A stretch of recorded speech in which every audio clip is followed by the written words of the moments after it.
இந்த பதிவை கேட்டுக்கொண்டிருக்கும் நல்ல உள்ளங்களுக்கு உங்கள் சுவாமிநாதன் ஜோதிடரின் அன்பான வணக்கங்கள். இன்றைக்கு நம்ம யூடியூப் சேனல்ல குலதெய்வம் என்பது நாம் விரும்பி பூஜை செய்யும் இஷ்ட தெய்வத்தை விட நமது குடும்பம், நமது குலத்தை காக்கின்ற தெய்வம் தான் குலதெய்வமாகும். நமக்கு ஒரு பிரச்சனை என்றால் குலதெய்வம் தான் முதலில் வந்து நிற்கும். என்னதான் பல தெய்வங்களை இஷ்ட தெய்வமாக மனத்தில் நிறுத்தி கொண்டாலும் அந்த இஷ்ட தெய்வங்கள் நமக்கு உதவி செய்ய வேண்டும் என்றால் குலதெய்வத்தின் உத்தரவு வாங்கிதான் வர முடியும்.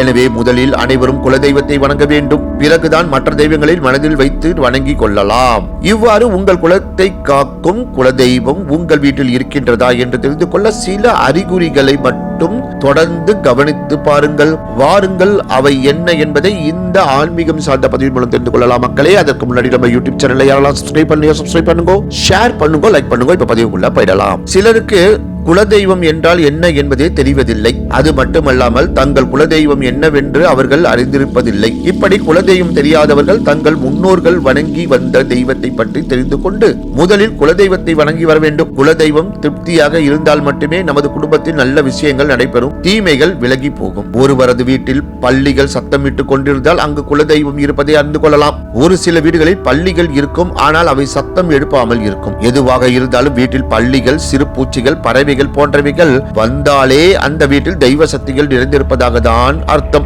அவ்வாறு நாம் ஒரு விஷயத்தை பற்றி பேசிக் கொண்டிருக்கும் பொழுது பள்ளிகள் சத்தம் எழுப்பினால் அவை எந்த திசையிலிருந்து சத்தம் எழுப்புகின்றது என்பதை கவனித்து பார்த்தோம் என்றால் அந்த விஷயம் நடக்குமா நடக்காதா என்பதை உணர்த்தும் வகையில் இருக்கும். அதுபோல வெளியில் செல்லும் போது பள்ளி சத்தம் எழுப்பினால் நாம் செல்லும் காரியம் நல்லபடியாக நடக்கும் என்று அர்த்தமாகும். இவ்வாறு நம் வீட்டில் இருக்கும் தெய்வத்தின் கூற்றுப்படிதான் நமக்கு சத்தம் எழுப்புகின்றன. அதுபோல குலதெய்வ கோவிலில் இருந்து வாங்கி வரும் எலுமிச்சை பழத்தை சிலர் பணம் வைக்கும் டப்பா அல்லது பூஜை அறையில் வைப்பார்கள். சில நாட்கள் செல்ல செல்ல இது காய்ந்து போக வேண்டுமே தவிர அழுகி போகக்கூடாது.